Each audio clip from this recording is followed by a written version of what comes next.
বিশ্বকাপের সবচেয়ে নাটকীয় ম্যাচগুলোর একটিতে ২ গোলে পিছিয়ে থেকেও ৩-২ ব্যবধানে মিশরকে হারিয়ে কোয়ার্টার ফাইনালে উঠেছে আর্জেন্টিনা।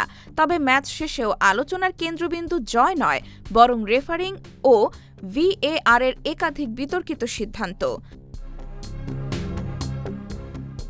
মিশরের কোচ হোসাম হাসান ও ফরোয়ার্ডার মোস্তফা জিকো প্রকাশ্যে রেফারিংয়ের সমালোচনা করেছেন।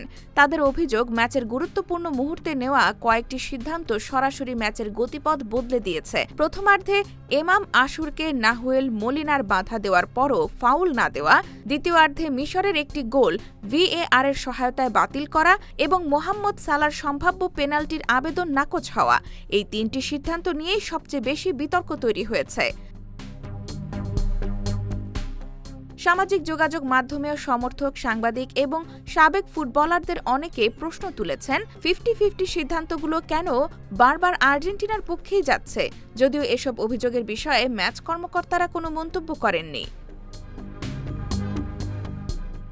অন্যদিকে মাঠে অসাধারণ প্রত্যাবর্তনের গল্প লিখেছে বর্তমান বিশ্ব চ্যাম্পিয়নরা।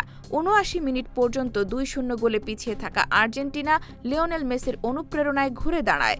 মেসির অ্যাসিস্টে ক্রিস্তিয়ান রোমেরো প্রথম গোল করেন। এরপর মেসি নিজেই সমতা ফেরান।